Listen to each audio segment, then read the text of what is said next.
자, 김소월의 가는 길. 우리 항상 그 작품을 보면 특히나 시 같은 경우는 여러분들이 뭘 봐야 되냐면 내용적인 면과 형식적인 면. 이제 이 두 부분들이 가장 큰 포인트라고 보시면 됩니다. 그죠? 그러면 우리가 알다시피 지금 그 내용적인 면, 즉 주제적인 부분을 가지고 보면 우리가 이제 이별의 정한이라고 이제 이야기를 할 수가 있단 말이죠. 그죠? 이별의 정한이라고 할 수가 있는데 여기서 특히 여러분들이 잘 봐야 될 것이 이 작품의 어떤 성격적인 부분입니다. 성격적인 부분. 자, 이 가는 길의 어떤 성격을 우리가 굳이 몇 마디로 이제 줄인다면 어떤 성격을 가지고 있다고 할 수 있죠? 가장 큰 게 이제 전통적이라는 거죠. 전통적이고 그리고 하나 더가 이제 민요적이죠. 아마 이 민요적이라는 이 말과 관련해서는 여러분들이 꼭 기억을 좀 해 두셔야 됩니다. 그럼 어떤 부분을 가지고 우리가 이제 민요적이라고 이야기를 할 수가 있느냐? 요거죠. 뭐였죠? 뭡니까? 요거잖아. 그죠? 7호조의 이 사문보율격이 나온다는 거. 그죠? 자, 요 부분들을 가지고 우리가 볼 수가 있겠죠. 이 7호조의 사문보는 결국 뭐와도 연관됩니까? 운율 형성이라는 것과도 이제 연결이 될 것이고요. 전통적이라는 거는 뭐와 연결되죠? 요거 내용적인 면과 관련이 되는 거죠. 그죠? 그래서 이별의 정한이라는 것이 먼 과거에서부터 지금까지 쭉 이어져 내려오기 때문에 우리가 이제 전통적이다. 이런 이야기를 해주고 있습니다. 그죠? 자, 시 내용은 다 알기 때문에 여러분들이 이제 보셔야 될 게 크게는 여기가 지금 나누어져 있는 게 지금 선정 그리고 후경의 구조를 가지는데 이런 선정 후경 또는 뭐 성경 후정이라고 해도 상관없습니다. 얘네들은 우리가 뭐라고 하냐면 한시의 구조라고도 이야기합니다. 한시의 구조. 일반적으로 한시 구조라는 것이 이제 기승전결로 이루어져 있는 거거든요. 기승전결. 그래서 얘 같은 경우도 지금 1, 2, 3, 4 얘네들이 이제 기승전결의 그런 구조로 볼 수가 있기 때문에 한시의 구조를 가지고 있다. 이렇게 보시면 되겠습니다. 그죠? 자, 그리고 여기서는 지금 호흡도 중요한 부분으로 볼 수가 있겠죠. 그죠? 자, 우리가 지금 1, 2행 부분, 1, 2연, 2연이죠. 그리고 이제 3, 4연, 1, 2연과 3, 4연 부분들이 서로 어떤 대조적인 그런 구조를 가지고 있다고도 이야기를 해볼 수가 있겠습니다. 자, 1, 2연 같은 경우는 이제 선정이라고 했는데 일단은 정서적인 부분으로 본다면 뭐죠? 일종의 그 내적 갈등이 드러나 있는 부분으로 볼 수가 있겠죠. 그렇죠? 그래서 여기에서는 주로 어떤 정서? 망설임이라는 거죠. 망설임. 물론 그 망설임의 정서가 이제 주를 이루고 있겠지만은 이별을 했기 때문에 이별의 어떤 뭐 슬픔이라든지 또는 그런 이별의 안타까움 이런 것들이 같이 다 들어가 있다고 볼 수는 있겠습니다. 자, 그리고 여기다 우리가 추가로 봐야 될 게 뭐죠? 여기서는 이제 호흡의 속도가 되겠죠. 그죠? 1, 2행 부분에서는 지금 보시면 한 행을 한음보로 구성했기 때문에 역시나 뭐 여기서는 이제 느린 호흡이 되겠죠. 물론 이런 느린 호흡이라는 것도 역시나 어떤 효과를 준다? 화자가 가지고 있는 이런 이별의 슬픔, 내적인 부분들을 강조해주는 그런 부분으로 보시면 되겠죠. 그죠? 그런데 이제 3, 4연 부분 같은 경우는 보시다시피 지금 한 행을 뭐 이름보에서 삼음보로 구성해주고 있죠. 그죠? 그래서 이 그 외적 상황 부분의 그 이별의 어떤 외적 상황인데 여기서는 그 외적 갈등이라고 말하긴 그렇습니다. 외적 갈등이라고 하긴 그렇고 이별을 이제 재촉하는 그런 상황이 되겠죠. 그죠? 여기서는 3, 4연에서는 지금 이별을 재촉하는 그런 상황이 나와주고 있고 재촉하기 때문에 당연히 여기서는 이제 빠른 호흡으로 이루어져 있었다. 이렇게 보시면 되겠고요. 자, 여기서는 우리가 그 이별을 재촉해주는 그 사물 다 기억하고 있습니다. 그죠? 까마귀. 그죠? 까마귀와 강물. 얘네들이 이별을 재촉하는 사물이었고, 알다시피 얘네들은 객관적 성가물이었다. 그죠? 그럼 시험에 나올 수 있는 것 중 하나가 역시나 이런 객관적 성가물의 어떤 동일한 역할을 하는 거, 뭐 이런 것들을 역시 물어볼 수는 있겠죠. 그죠? 그래서 까마귀와 강물의 기능, 뭐 이런 것도 교과서에 다 나와주고 있으니까 결국 알아놓으셔야 되고 얘네들은 결국 뭐죠? 화자의 정서를 어떻게 보여준다고 봐야 되죠? 직접입니까? 간접입니까? 간접입니다. 그죠? 간접적으로 이별의 정서를 제시해주고 있습니다. 그죠? 그래서 이런 객관적 성가물을 통해서 이별의 안타까움을 심화하면서 화자의 정서를 이렇게 간접적으로 드러내주고 있다. 간접적으로 드러낸다는 말은 다르게 우리가 우회적으로 드러낸다라고 해도 상관은 없겠습니다. 그죠? 그래서 전체적으로 뭐 어떤 선정 구경이라든지 또는 객관적 성가물이라든지 또는 시행의 길이로 화자의 어떤 심리를 뭐 표현해주고 있다. 이런 것들 위주로만 좀 봐놓으시면 크게 문제될 것은 없을 것 같습니다. 그죠? 학습 활동 부분들 잠깐 보시면요. 그 학습 활동 부분에서는 메일스가 1번은 됐고요. 자, 2번에서 그 까마귀와 강물의 기능 있죠? 이번에 1번에 까마귀와 강물의 기능이라든지 또는 2번은 꼭 알아놓으세요. 2번 지금 가와 나 부분에서 시행의 거리를 통해서 운율 형성. 자, 그리고 그 밑에 이제 효과 있잖아요. 효과. 이 효과를 꼭 봐놓으셔야 된다. 효과 요쪽입니다. 이쪽에 지금 자습서에서는 59쪽에 보시면 그 효과가 나와주고 있단 말이죠. 효과를 반드시 얘네들은 서술형으로 잘 나올 수 있습니다. 나올 수 있으니까 얘네들은 좀 기억을 잘해 놓을 수 있도록 하십시오. 그죠? 그죠? 패스 하겠습니다. 끝. 자, 그다음 황망근 안 들어갔죠? 들어가나? 들어갑니까? 자, 황망근 잠깐 보도록 하겠습니다. 자, 황망근도 내용이 깁니다. 그리고 내용이 이제 길게 돼 있는데 우리가 이런 것들을 이제 일단은 이 황망근 같은 경우는 우리가 이제 그 어떤 농촌 소설이라고 이야기를 한단 말이에요. 그죠? 농촌 소설이고, 자, 얘 같은 경우도 우리가 어떤 특징적인 부분들을 봤을 때 일단은 여기에 있다는 포인트라고 볼 수가 있겠죠. 해학적이라든지 또는 풍자적이라든지, 그죠? 자, 이런 부분들이 우리가 이 황망근 소설의 성격 특징으로 볼 수가 있는데, 그러면 이제 해학적 부분이 나타나는 것들은 어떤 부분이 있었는지 우리가 머릿속으로 생각을 해봐야 됩니다. 그죠? 형준이 여기 가서 넣는다고? 참, 뭐 하는데. 자, 우리가 해학적인 부분 어디에 나타났죠? 생각해봤을 때, 자, 언어유희 나타나는 부분들, 언어유희. 또 뭐 있습니까? 황망근의 어떤 그 외양 묘사라든지, 황망근의 외양 묘사라든지, 뭐 이런 부분들이 어떤 해학성을 줄 수 있다고 볼 수가 있겠죠.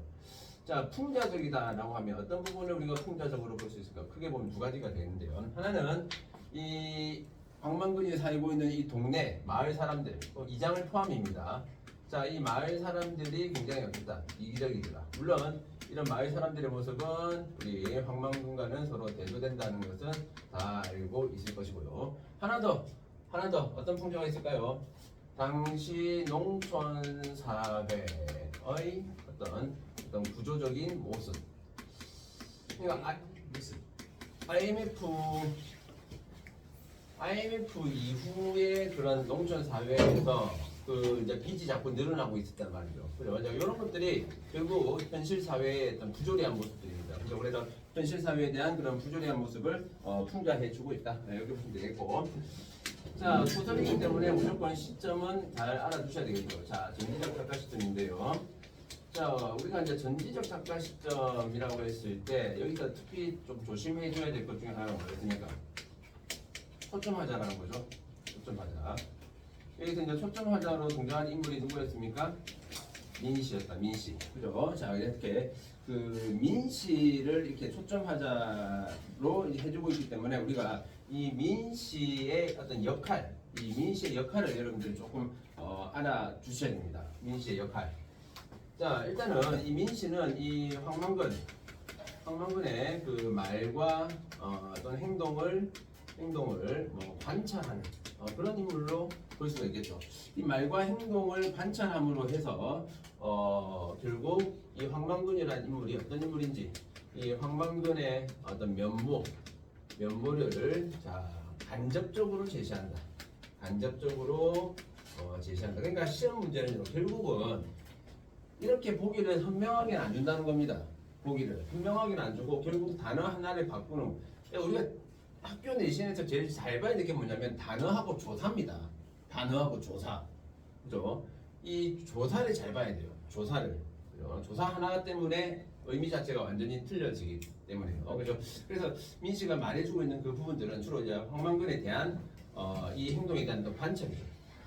관찰. 물론 중간중간에 어떤 주관적 평가도 등장합니다. 주관적 평가도 등장하지만 주로 말과 행동을 관찰해주고 있고 이런 간접적 제시가 이루어진다더라. 그죠? 자, 그런데 이 민씨가 하는 것 중에 하나가 뭐죠? 묘비에다가 이 황망근의 업적과 관련되는 걸 쓴단 말이죠. 그죠? 그래서 이 묘비명 부분에서는 자, 여기서 조심하셔야 됩니다. 여기서는 이 황망근의 어떤 인물됨을 직접적으로 제시해주고 있죠. 직접적으로 제시를 해주고 있습니다. 그래서 그 묘비명 부분에서 항만근에 대한 이야기와 그리고 민씨의 어떤 관찰을 통한 항만근의 이야기에서 결국 둘 다 항만근의 면모가 결국은 인물들과 동일한 부분이겠죠. 그죠? 이것들을 제시해 주는데 직접적이냐 간접적이냐. 자, 요 차이를 역시 봐두셔야 됩니다. 자, 그리고 민씨는 역시나 아주 공정하고 그리고 타인을 생각할 수 있는 사람이기 때문에 민씨 역시 마을 사람과 역시 마을 사람들과 대조되는 그런 인물로 볼 수가 있겠죠. 그죠? 일단은 다들 황만근에 대한 어떤 걱정을 안 하는데 민씨는 황만근에 걱정하고 있단 말이죠. 그죠? 이런 대조를 통해서 결국 뭘 부각하죠? 대조는 강조라고 했잖아요. 그죠? 그래서 이걸 통해서 결국 마을 사람들의 어떤 이런 이기심 이런 것들이 부각되고 있다. 우리가 생각할 때 이 황만근만 그 마을 사람들과 대조된다. 그래서 이걸 부각한다라고 생각할 수가 있는데 민씨도 거기에 포함이 된다는 것을 좀 알아두실 필요가 있겠습니다. 그죠? 자, 그리고 또 여러분들이 보셔야 될 게 이게 지금 묘비명이 나왔으니까 이 묘비명 뭐 자습서에 나옵니다. 자, 이 묘비명으로 이런 그 효과, 또 묘비명의 효과 이런 것도 여러분들이 좀 잘 알아두실 필요가 있습니다. 묘비명의 효과. 일단은 여기서는 황만근이 죽었는데 그 인물, 자, 이 인물의 어떤 죽음을 기린다고 할 수가 있겠죠. 기린다, 뭐 이렇게 애도한다 이런 말이겠죠. 그리고 두 번째가 본문에 제시가 되어 있지 않은 부분들도 있다는 거죠. 묘비명 부분들에서는 그죠? 제시가 되어 있지 않은 그런 부분들, 자 그런 부분들까지 그런 어떤 인물의 어떤 인물의 행적을 어떤 직접적으로 드러낸다. 직접적으로 드러내고 있다는 거. 묘비명에서.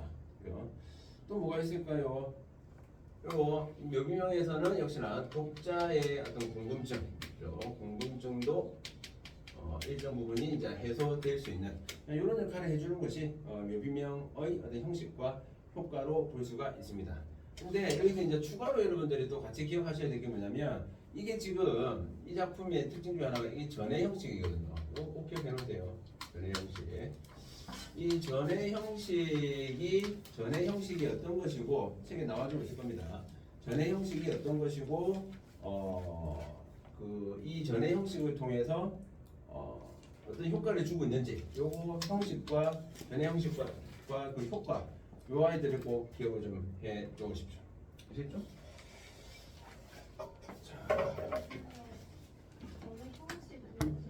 네.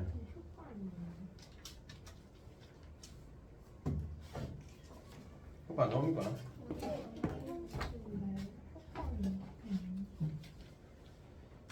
전의 형식을 제가 그런 것 같은데.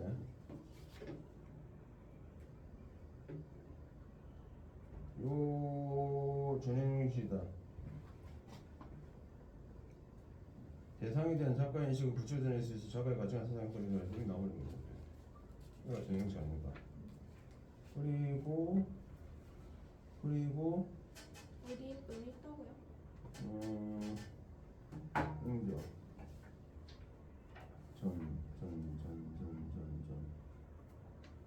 그 자습서에서 79쪽에 보면 그 공방전이라는 작품하고 비교하는 거 있거든요. 공방전도 전의 형식입니다. 이 전의 형식이 어떤 효과를 주고 있는가 그 뒤에 밑에 해설이 나와주고 있죠. 해설이 나와주고 있으니까 그 부분들 막 보시면 될 겁니다. 그죠? 필요한 내용들은 좀 적어 놓으세요. 적어 놓고 입시를 좀 하시고요. 자, 그리고 자, 제일 첫 번째 부분에 보면 이제 지금 보면 황만근이 없어졌다. 이런 식으로 시작하고 있습니다. 그것도 뭐 책에 나오겠지만은 자, 이렇게 해줌으로 해서 뭐 이건 내용적인 면에서 어떤 효과 뭐가 있습니까? 독자들이 가지는 것과 그리고 내용적인 면에서 뭘 보면 되죠? 독자 입장에서는 호기심 유발이죠. 호기심 유발이었고 그리고 내용적인 면에서는 황망근이 없어졌다라는 황망근의 어떤 부재를 부각시켜주는 그런 기능을 한다. 그런 것들을. 그리고 황망근이라는 요 이름, 자 이름의 어떤 상징적인 의미도 다 두실 필요가 있겠습니다. 이름이 뭐였죠?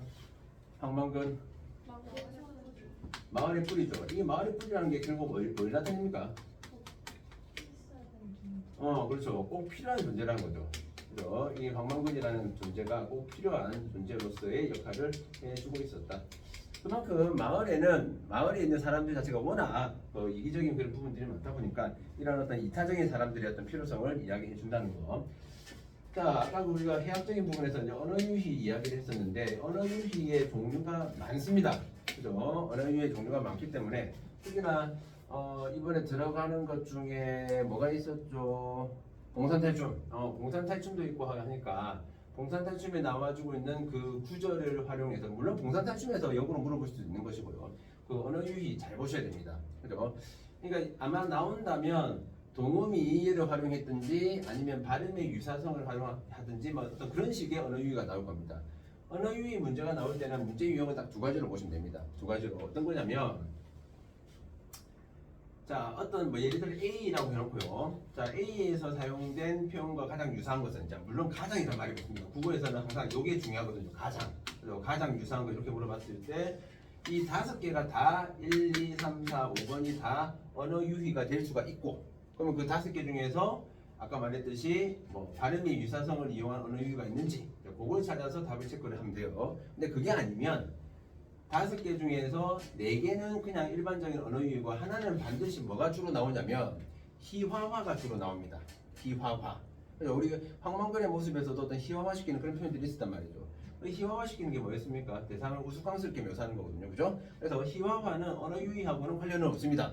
웃음을 유발한다는 부분에서는 공통점이 되겠지만은 언어 유희는 아니니까 그런 보기는 조금 조심해 주시면 되겠다.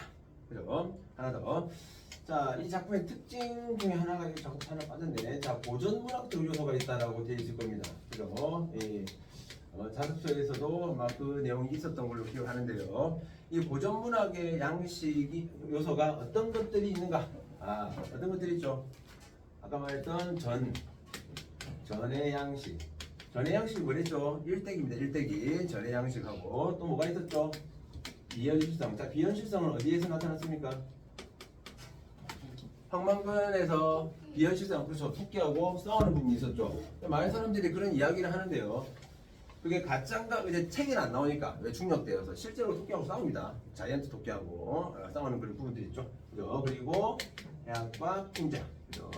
이런 것도 역시나 여러분들이 조금 외워주시면 물론 보기 한 줄 정도로도 나올 수는 있습니다. 그죠? 그 정도 알아두시면 되지 않을까 싶습니다. 나머지는 뭐 특별한 내용들은 없죠. 유사한 작품으로 이 황망근과 유사한 인물로 이 박지원의 고전 소설에서 박지원 작품 중에서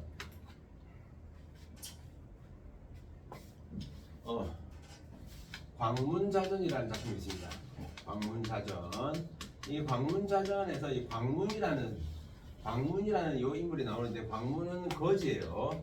거지인데 굉장히 아주 이타적인 공평무상하고 딱 동일한 그런 어떤 인물로 나와주고 있습니다. 참고로 황망근과 동일하다. 그 정도 봐주시면 되겠죠. 나머지는 뭐 내용적인 면입니다. 서술 나머지는 뭐 딴 거 없죠? 딴 부분들은 뭐 볼 것은 크게 없는 것 같습니다. 됐죠? 황망근에서 특별히 뭐 헷갈리는 거 있던가요?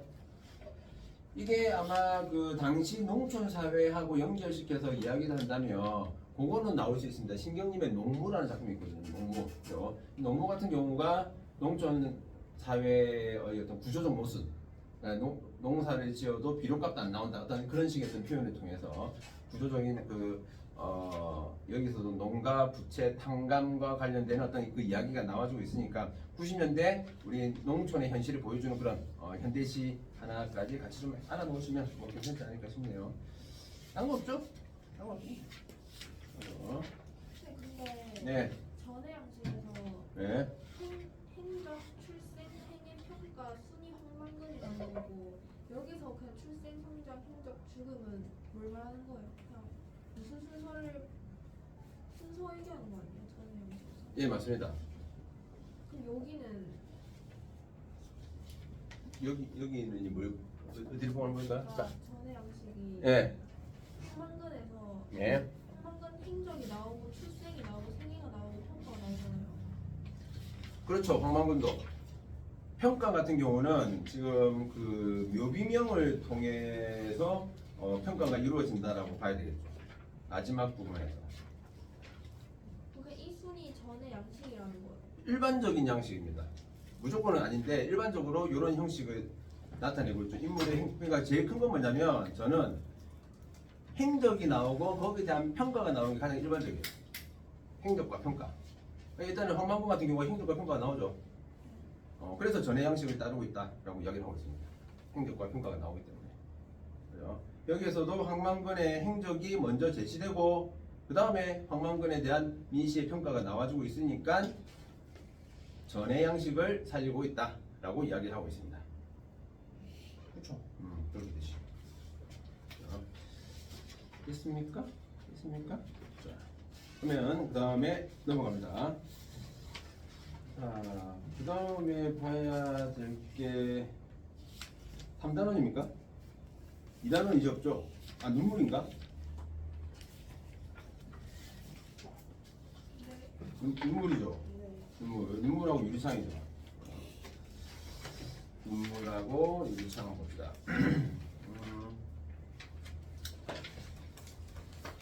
자, 눈물하고 유리창. 날씨가 비가 온다고 해서 날씨가 조금 흐려질 수 있어요. 졸지 마시고 벌써 졸라고 지금 준비하는 사람들이 있네. 어떻게 졸 수가 있지? 네. 자, 일단은 뭐 여러분들이 뭐 눈물 뭐 공부를 하셨으니까 어떤 슬픔이라는 것을 종교적으로 이제 승화시킨다. 그죠?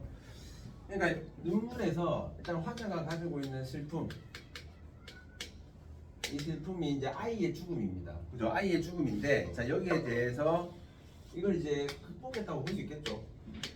이 극복한 부분은 결국 종교적인 어떤 승화, 물론 불교는 아니겠죠. 기독교적인 그런 부분들로 보시면 되겠고요.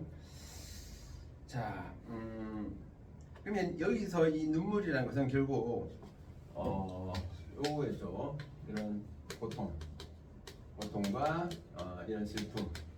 이 고통과 슬픔 자체를 이제 부정적으로 보는 건 아니라는 거죠. 왜? 이런 고통과 슬픔을 통해서 이걸 통해서 슬픔을 통해 성숙의 과정을 가질 수가 있었다. 내적 성숙을 가진다는 거. 그죠? 이게 결국 뭐하고 연결됩니까? 순결한 삶의 추구과도 연결이 된다. 이렇게 보시면 되겠죠. 그죠? 자, 그리고 시어 중에서도 여러분들이 잘 보셔야 될 게 작은 생명. 그죠? 자, 작은 생명은 여기서 작은 생명이 나타내는 게 작은 생명의 원관념. 원관념은 뭐죠? 눈물이죠. 눈물. 원관념은 눈물. 그죠? 작은 생명은 원관념은 눈물인데 얘는 추상적 대상을 구체화한 겁니까? 맞습니까? 추상적 대상을 구체화했다. 맞아요? 틀립니다. 그죠? 조심하셔야 되겠죠? 자, 결국 여기서 보시면 눈물을 작은 생명이라고 이야기했단 말이에요. 눈물이 작은 생명이라고. 그럼 눈물 자체가 뭐가 돼야 돼? 눈물이 구체적인 거죠. 그죠? 생명이라는 것은 우리가 알 수 없는 거잖아. 그러니까 작은 생명은 우리가 관념적이고 추상적이다 라고 이야기를 할 수가 있습니다.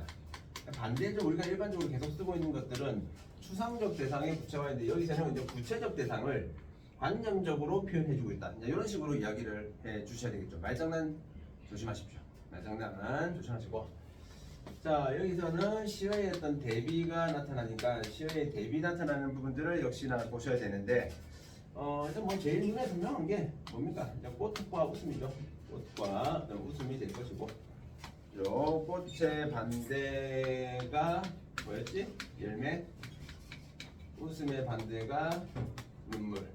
요 관계가 되겠죠. 그죠? 자, 꽃과 웃음은 자, 삶의 뭐였습니까? 일시적 기쁨입니다. 일시적 기쁨. 자, 우리가 내가 이게 공부가 됐는지 안 됐는지를 알기 위해서 어떻게 되냐면, 그냥 눈물이라는 시를 그냥 우리가 그냥 안 보고 눈물이라고 했을 때 이 내용들이 머릿속에 도로록 막 떠올라야 됩니다. 계속 떠올라야 돼. 그게 안 떠오르면 아직까지 안 된 겁니다. 보고 아는 것은 아닙니다. 자, 얘네들은 어떤 삶의 결실이었죠. 삶의 결실 정도로 보시면 되겠고, 그리고 얘네들은 일시적인 것이 아니라 영원했다. 그죠? 영원함을 보여주고 있었습니다. 그죠? 또 딴 게 있겠습니까? 어떤 기원하는 어조, 경어체, 뭐 경건한 분위기, 그죠? 눈물을 형상화한 표현들, 그죠? 눈물을 형상화한 표현들이 아까 작은 생명 말고도 뭐도 있죠? 흠도 티도 금가지 않는 이런 부분들, 그리고 나의 가장 나종진인 것, 이런 것들, 이런 것들이 눈물의 어떤 상징적 의미가 되니까 그 내용들 정도만 보시면 당연히 뭐 되지 않겠습니까? 자, 그런데 여기에서는 화자의 감정이 절제됐다고 봐야 돼? 아니면 감정의 어떤 직접적 표현이 나타난다고 봐야 돼? 그러니까 이건 뭐 우리가 알다시피 유리창하고 같이 연결될 거 아닙니까? 그럼 유리창하고 두 개가 같이 나오겠죠. 그럼 가나라고 했을 때 가는 나와 달리, 또는 가나는 나는 가와 달리, 뭐 이런 식으로 나올 거란 말이죠, 분명히. 그죠?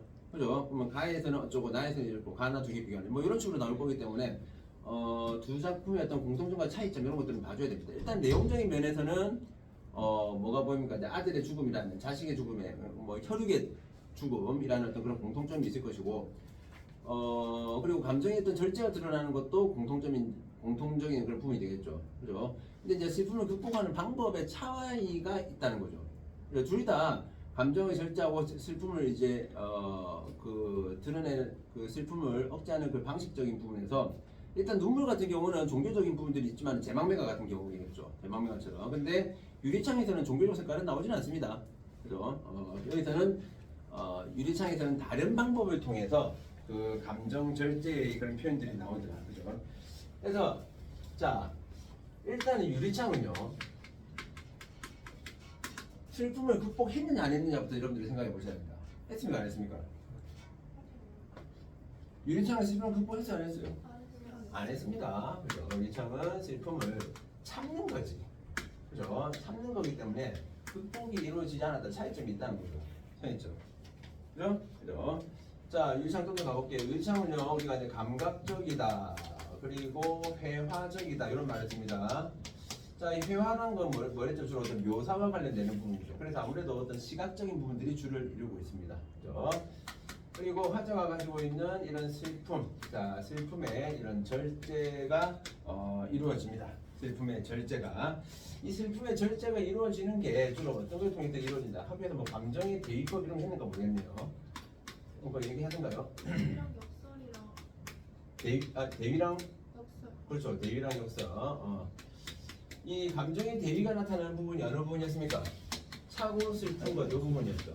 차고 슬픈 것. 그죠? 그러니까 이게 차다는 것은 유리창, 슬프다는 것은 아이를 이런 슬픔의 감정. 그죠? 아이를 이런 슬픔. 그러니까 이 슬픔이라는 것은 우리가 차가움의 감정보다는 뜨거움의 감정이 더 가깝죠. 그러다 보니까 차갑고 슬픈 게 결합됐다. 그럼 당연히 슬픈 게 미지근해지는 거죠. 여기서 감정이 절제된다는 거. 그리고 역사에 나타나는 부분, 자, 외로운 황홀한 심사 이 부분이죠. 이 외로운 황홀한 심사 이 부분은 뭐하고 연결돼야 됩니까? 자, 외롭다라고 말하는 이유는 유리창을 통해서 이제 아이를 보죠. 일단 아이를 보는데 유리창 때문에 아이를 잡을 수가 없어. 차단되어 있단 말이죠. 그죠? 그래서 이 투시와 차단이라는 것은 뭐와 연결되죠? 유리창의 이중적, 유리창의 어떤 이중성, 자, 이런 거하고도 같이 연결을 시켜볼 수가 있겠습니다. 그렇죠. 유리창의 기능이겠죠. 이런 것들 알아두시고 투시와 차단이었습니다. 투시와 차단. 그래서 뭐 혹시라도 같이 이제 연결시킬 수 있는 것 중에 하나가 우리가 알다시피 이상의 어떤 뭐 거울 같은 경우, 이상의 거울 같은 경우, 이상의 거울 같은 경우도 동일한 역할을 하고 있습니다. 그리고 투시와 차단이라는 어떤 동일한 역할을 하고 있으니까 같이 알아놓으시면 되겠죠. 그죠? 자, 그리고 여기서 이제 죽은 아이를 나타내주는 그런 표현들이 있을 겁니다. 여기서 죽은 아이를 나타내는 게 뭐가 있죠? 네 가지가 나오죠. 네 가지가 나오니까 그래도 뭐 A, B, C, D, E 5개 만들면 보기 하나는 만들 수 있으니까 뭐가 있습니까? 사고 슬픈 것, 그 다음에 언날개, 그 다음에 물먹은 별의 별, 그 다음에 마지막에 산새, 이런 것들이 죽은 아이를 나타내주고 있다. 역시나 이런 비유적 표현도 뭐와 연관되는가? 감정의 절제 부분과도 연결이 된다. 그렇게 생각하시면 되겠고요. 자, 마지막에 보면 이런 표현이 나옵니다. 그죠? 자, 여기서 는 감정의 집약으로 봐야 되겠죠. 감정의 집약. 자, 여기서는 어떤 감정으로 봐야 됩니까? 슬픔의 그런 감정이 되겠죠. 그리고 얘는 19채 향가. 이 19채 향가에서 나온 그 낙구, 이 낙구에 어떤 영향을 받은 그런 케이스로 봐주시면 되겠습니다. 다른 거는 뭐 특별히 없습니다. 유리창 뭐 헷갈리는 거 있던가요? 유리창에서 보니까 여기 좀 이상하다. 참고하세요. 이게 잘 나오지 않을 것 같은데 그 물먹은 별이 반짝 보석처럼 바뀌고 있을 때 그 보면 쉼표 있는 거 있잖아요, 그죠? 이 쉼표 이런 것들이 눈물을 시각화한 겁니다. 쉼표 같은 것들이 눈물을 시각화한 거니까 참고하시면 되겠습니다. 긴 시간 피하세요. 왜 자꾸 졸라고 하는데요? 시국이 어떤 시국인데 자꾸 졸라고 해, 자꾸. 찍지 말고 다 적으라고. 손이 놀고 있으니까 졸리지 자꾸. 선생님 다 적었나 근데 외로운 황홀한 심사에서 대입법이 사주돼요. 대위 뭐요? 대입법이요.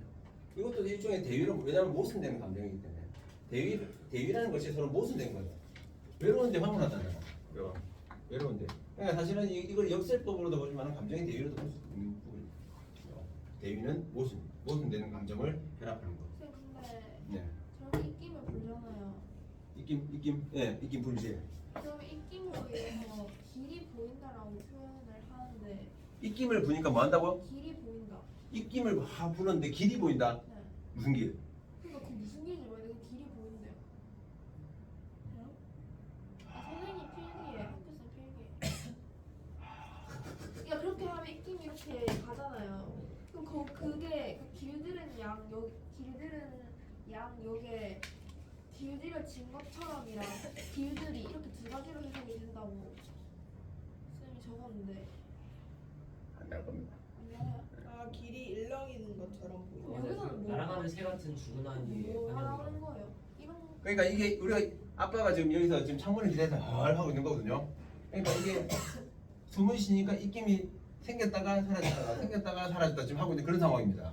그러니까 그런 상황에서 이게 마치 뭐가 파닥거리는 그런 모습처럼 보이기 때문에 이게 사실은 이제 마지막에 우리가 이제 산새, A를 왜 산새라고 표현했냐면 산새라는 것 자체가 좀 가벼운 작은 존재고 그리고 잠깐 머물다가 이제 떠나는 존재가 이제 산새입니다. 큰 새들이 아니고 산새. 그러니까 애가 아마 어린 나이에 죽었겠지. 조그마한 애가 어린 나이에 죽었고, 그러니까 애들은 그 산새면 날개를 이제 파닥거리는데 우리가 숨을 쉬고 뱉을 때 이게 입김이 생겼다가 사라졌다 막 하잖아요, 그죠? 그걸 보고 지금 그 날개를 이제 파닥거린다라고 했는데 이 길들인 양 언 날개를 파닥거린다라고 했는 부분을 이 길을 로드로 아니 그러면 그거 말고 예. 길들여진 것처럼 날개를 파닥거린다 이거는 그냥 예, 표면적인 언 날개를 죽은 아이로 타면 예. 죽은 아이가 뭐라고 해석해야 돼요? 눈 앞에 그냥 보인다? 죽은 아이가 지금 여기서부터 아이가 보인다고 하면 안 되는데 그럼 뭐 여기서는 그러니까 그냥 마치 아이의 모습 같다라는 거지 아이가 보인다라고 하면 안 되죠. 그러니까 언날개 자체가 언날개가 아이에 대한 비유적 표현이죠. 그러니까 마치 그 참새가 이게 파닥거리는 것처럼 보인다는 게 새가 파닥거리는 것처럼 표현을 해주는 게 아이가 보인다? 그러면 아이 같다. 아이. 지금 아이의 환영이니까. 아이의 환영이 그렇게 표기를 했어요, 쌤이. 아이의 환영이 있다? 그러니까 좀 애매할 수 있겠는데. 길들은 양을 두 가지로 해석을 할 수 있는데 길들여진 것처럼이라는 해석이 하나가 있고 양쪽에 길이 있다의 해석이 하나가 있어요. 근데 이걸 각각 날아가는 것 같은 죽은 아이의 환영이다라는 해석이 있고 입김으로 인해 길이 일렁이는 것처럼 보인다라는 해석이 있어요. 두 가지로 볼 수가 있다고 했어요, 쌤이 수업하면서. 그럼 제가 질문하니까 이렇게 그 뜻이 이렇게 두 가지로 나오는 건 어차피 안 중요하다 이렇게 얘기하겠어요. 그래요. 그럼 일단 좀 보실래요, 그쪽에 그냥? 이건 근데 약간 선생님 주관이 좀 반영되신 것 네, 같은데. 그런 것 같아요. 네, 주관이 반영돼서. 근데 뭐 그렇게 얘기를 해, 그냥 이렇게 얘기를 했구나 정도로만 알고 넘어가시면 될 것 같습니다. 그냥 굳이 이걸 그럼 이렇게 서술에 나오면은 이걸로 써야겠죠? 당연하죠. 서술형으로 나오면 일단은 이게 길들인 양의 두 가지 근데 별로 안 중요하다 했다면서. 안 중요한데 이걸 서술로 낸다고. 우리 서술로 내고 작품이 많기 때문에 천지입니다. 이걸 서술형은 내지는 않을 거고. 그러니까 이런 거는 우리가 물어볼 수 있겠죠. 그러니까 눈물에서는 아이의 모습이 안 보여. 안 보이잖아, 그죠? 근데 유리창에서는 아이의 모습이 보이고 있다는 거예요. 반영을 보고 있다는 거에서 그런 거는 어떤 차이점으로 볼 수는 있겠죠. 뭐 그 정도 차이점 정도로 보면. 형상화했다고 하는 차이점이 뭐요? 형상화 뭘 형상화했다고? 그 모양을 형상화한 것처럼 형상화라고는 안 할 거고 그냥 뭐 아까 말한 대로 환영이라고 했든지 어쨌든 죽은 애의 모습이 보이는 건 맞습니다. 죽은 아이의 모습이 보이는데 그 죽은 아이의 모습 보이는 모습을 이렇게 다른 거로 이제 빗대고 있다라고 이제 생각을 하시면 되기 때문에 눈물에서는 아이를 보는 건 아닌데 유리창에서는 아이의 어떤 환영을 보고 있다는 부분에서의 차이점 정도로 생각을 해놓으시면 되지 않을까 싶습니다. 이렇게 보시고 됐죠? 자, 그 다음에 봐야 될 게 2단원은 이게 끝이죠. 그 다음이 뭡니까? 3단원입니까? 정읍사 맞나? 정읍사죠. 정읍사. 자,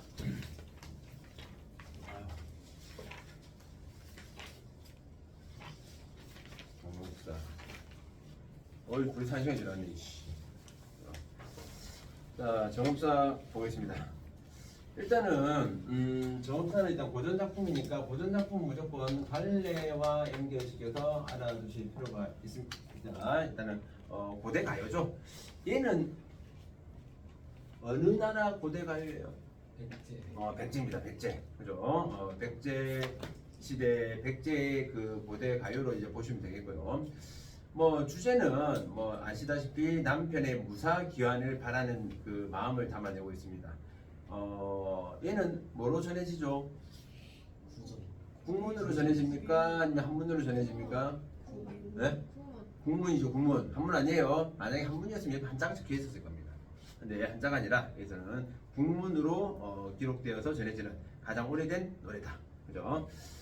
자, 일단 우리가 뭐 큰 갈래로 봅시다. 일단 달과 그리고 진대, 그죠? 달과 진대가 서로 대립된다, 대조된다라고 보시면 되겠고.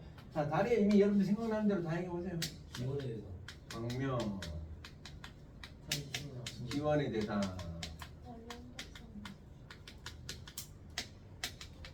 원형 뭐요?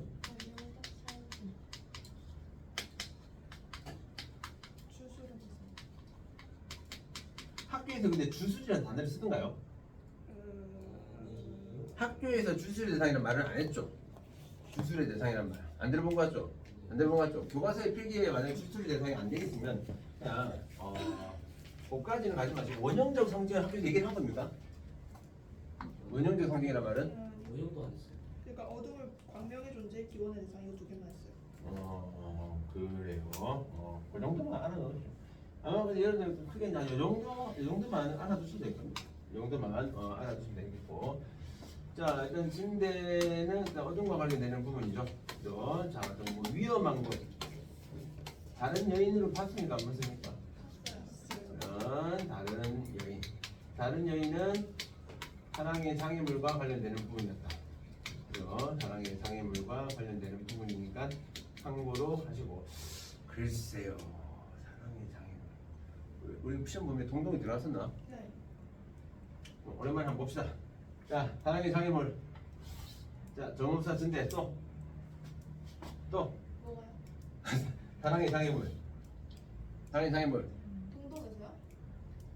동동까지 포함해서 총 6개를 내가 얘기해 줬거든요. 손. 그건 동동이고. 아, 또. 야이. 자, 서경필곡이라는 작품에서 산구를 꽃. 근데 꽃인데 거기 표기에는 곳으로 나와 있습니다. 곳. 그래서 곳이 이렇게 되어 있어요. 그다음 또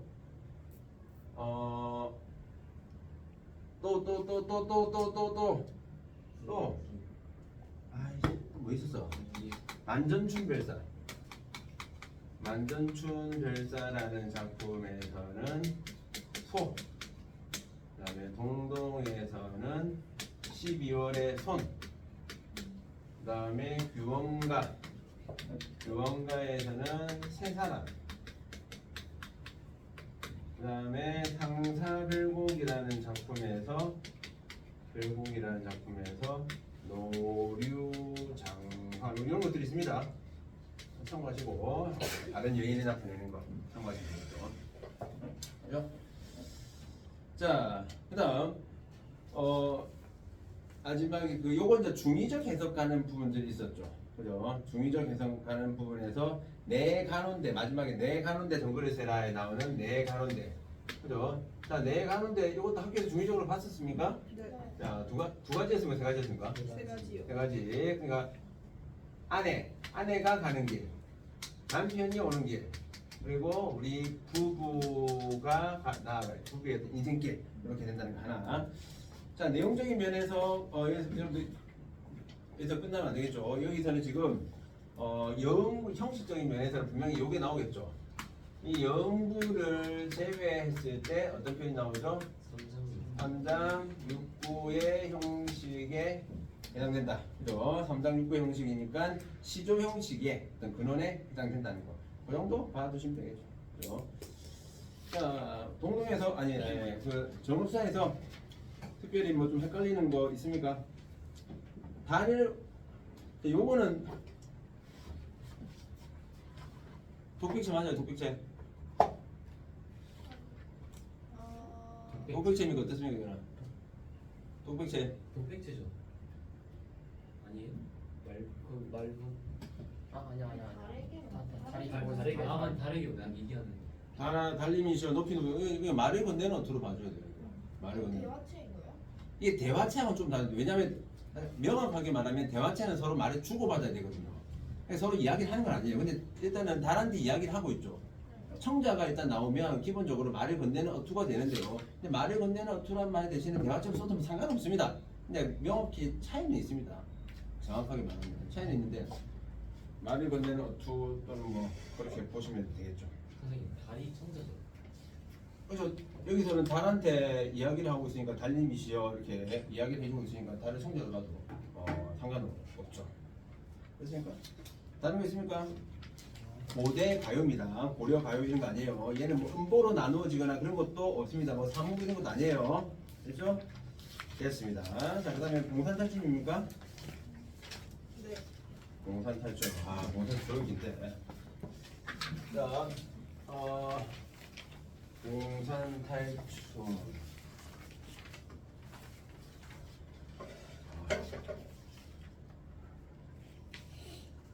몇 개 남았어요?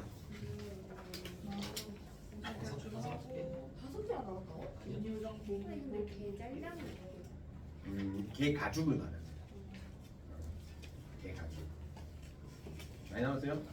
몇 개 안 남았죠? 제막내가 뭐 간단한 거 얼마 안 남았네. 그래서 시주대 동동도 있어. 이세유장전도 있고 아니 왜 이렇게 많아요? 그 학교 관계자인데 학교 관계자인데 따져보셔야 돼요. 그러면은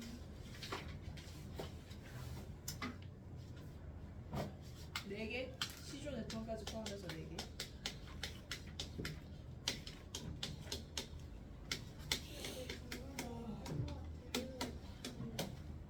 한번 대략 너 우리 다 같이 내가 인사하면 됩니다. 이번에는 오시가서 어머니 자, 인사드리겠습니다. 막 응? 자, 공산 탈춤에 나타나 있는 일단은 우리가 가면곡의 특징 뭐 이런 거뭐 물어보겠죠 당연히. 가면곡의 특징 쭉 여러분 생각나는 대로 쭉 한번 얘기해 보세요. 가면곡의 특징. 자, 일단은 무대와 객석의 부분이 없다. 또 무대 장치가 없다. 뭐라노? 특별한 무대 장치가 없다. 오케이. 특별한 무대 장치가 없다. 또 특별한 때는 무대 장치가 없다. 알았다. 똑같아. 뭐 똑같아 말고. 그다음에 관객 참여 가능. 네?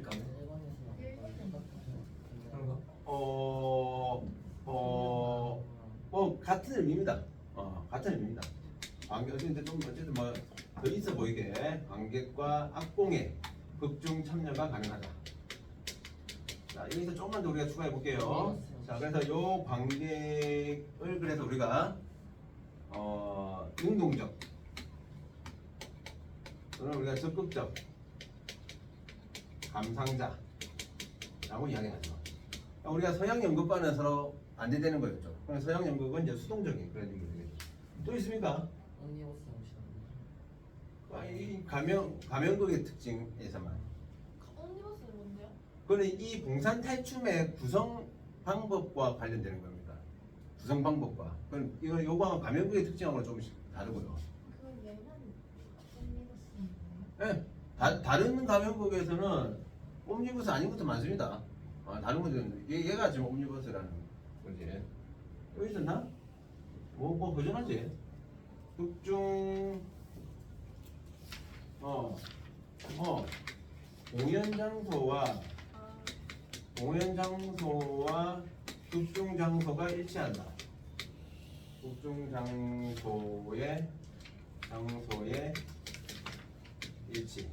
그죠? 이런 것들 바라보시고. 자, 그다음에 아까 말했듯이 이 봉산 탈춤은 전체 이거 어느 지방이에요?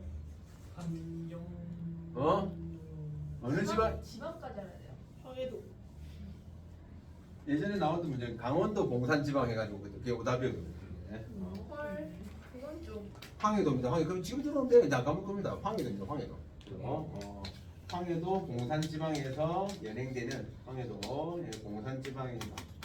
봉산이라는 지방에서 연행되어서 전해지는 부분이고요. 자, 아까 말했듯이 얘가 이제 옴니버스식 구성이라고 했습니다.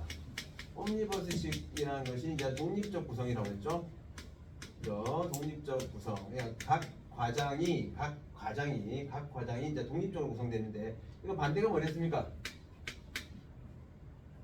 반대가 유기적 또는 필연적 또는 인과적. 보기에서 이 봉산 탈춤이 각 과장이 유기적으로 연결됐다지만 너무 틀린 말이 되겠죠. 오케이? 됐죠? 자, 그 다음에 재단 구조 봅시다. 재단 구조. 자, 재단 구조 뭐 거저주는 문제가 될 수 있겠죠. 대체는 쉬. 그 다음에 뭐죠? 양반의 위험. 양반의 위의 양의. 그 다음에 저 말조 양호 변명. 말변 양안. 그 다음에 댄스. 시와 춤의 기능 알아놓으세요. 시와 춤의 기능 알아놓으시고. 자, 하나 더. 말변과 관련된 한자 성사 하나 알아두겠습니다. 뭐가 있었죠? 말뚝의 변명과 관련되는 거. 말뚝의 변명과 관련된 거. 나왔는데 그러니까 이 표리 부정하고 좀 다릅니다. 면종복배. 면종복배. 근데 알아두시고. 왼쪽 뭔데요? 야이. 앞에서 그렇지. 앞에서는 면상, 앞면, 면상 앞에서는 복종. 그리고 근데 뒤에서는 대신들입니다. 면상. 조심해야 되죠. 이런 사람 만나면 큰일 납니다. 자, 시와 춤의 기능 이거 꼭 알아놓으세요. 책에 나와주고 있는 대로 정리해놓고. 자, 여기 등장하는 인물도 딱 적어볼게요. 자, 일단은 양반 삼형제, 승자와 조롱의 대상, 뭐 희화화의 대상 이런 것도 다 보시면 되겠고, 그 다음에 말뚝이 서민들을 대표한다. 이렇게 보시면 되겠죠. 그리고 보면 방자형 인물도 하나 넣으세요. 방자가 누구냐면 춘향전에 나오는 이몽룡의 몸종입니다. 이 춘향이의 몸종이 향단이고 이몽룡한테도 종이 있는데 그게 방자인데 이 방자가 양반들 뒤에서 양반들이 까는 걸 많이 하거든요. 네, 말뚝이도 양반이 까고 있기 때문에 말뚝이 방자형 인물이다. 이렇게도 이야기를 하고 있습니다. 자, 그 다음 우리가 좀 조심해서 봐야 되게 취발입니다. 취발이. 그죠? 자, 얘는 지금 조선 전기, 중기, 후기 언제입니까? 후기입니다. 조선 후기에 가는 거기 나오는 것은. 그래서 조선 후기 신흥 상인계층이다. 조선 후기로 가면서 이 신흥 상인계층 얘네들의 어떤 신분이 많이 올라가게 되겠죠. 그죠? 그래서 취발이의 외형 묘사는 굉장히 좀 혐오감을 주게 되어 있단 말이에요. 울룩울룩 뱀이 잔등 같다 뭐 이런 식의 표현해주고 있죠. 그 혐오감을 느끼는 건 누가 그렇게 혐오감을 느끼죠? 양반들이 느끼는 겁니다. 말뚝이가 느끼는 것들이 아니라. 그래서 양반들이 당시 사회와 연관시켜서 양반들이 신흥 상인 계층들에 대해서는 어떤 부정적인 감정을 가지고 있었다. 그런 것들을 봐주시면 되겠습니다. 자, 내용적인 면만 가지고 몇 가지를 또 보고 넘어갈게요. 자, 우리가 여기서 뭐 언어 유희는 뭐 그대로 내용적인 면에서 볼 수 있도록 하시고요. 그 다음 하나 더. 자, 양반 삼형제가 했던 놀이가 있습니다. 총 3가지가 있었거든요. 제일 처음에 하는 게 뭐였죠? 시조. 그 다음에 하자. 진짜. 운자. 그 다음에 3번째가 바다죠. 번째. 자, 얘네들은 결국 뭘 나타낸다? 양반들의 무지를 스스로 폭로하는 스스로 폭로하는 그런 계기가 된다.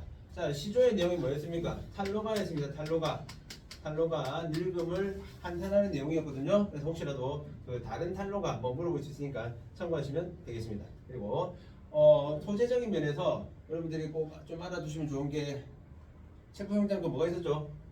네?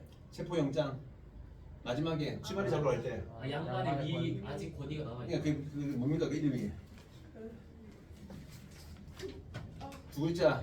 전령. 전령. 그죠? 자, 그러면 조선 후기 양반의 권위가 무너졌다 맞습니까? 틀립니까? 틀렸어요. 틀렸습니다. 양반의 권위는 약해졌을 수는 있겠지만 권위가 무너졌다고 하면 안 된다. 그런 것들 잘 보시면 되겠죠. 자, 마지막 말뚝이의 말도 한번 보셔야 됩니다. 어떤 말이 나오죠? 시대가 금전이면 그만인데. 자, 물만주의. 물질 만능주의. 예? 똑같습니다. 황금 만능주의. 근데 혹시 보기로 나올 거에 대비해서 배금주의 알아두시라고 했죠? 배금주의도 물질 만능주의하고 동일한 표현이었다. 됐죠? 네. 됐죠? 나머지는 뭐 있나? 나머지는 다 보고 이거 그 희화와 그것만 웃음 찾으라고. 봐도 됐어요. 그 김유준 본봄에서 그 웃음 유발하는 부분 찾아놓으랍니다. 궁금해요? 네, 뒤에 그 학습 활동에 나오네요. 감상 다지기 웃음 유발하는 부분. 할아버지 놔나나 나오는 부분들 알아두시면 되겠다. 됐죠? 오늘 근데 오늘 기분 오셨어요? 언제쯤 오실까요? 빨리 하면 다 할 수 있어요. 빨리 한번. 우리 한 5분만 좀 쉬었다가 한 5분만 쉬었다가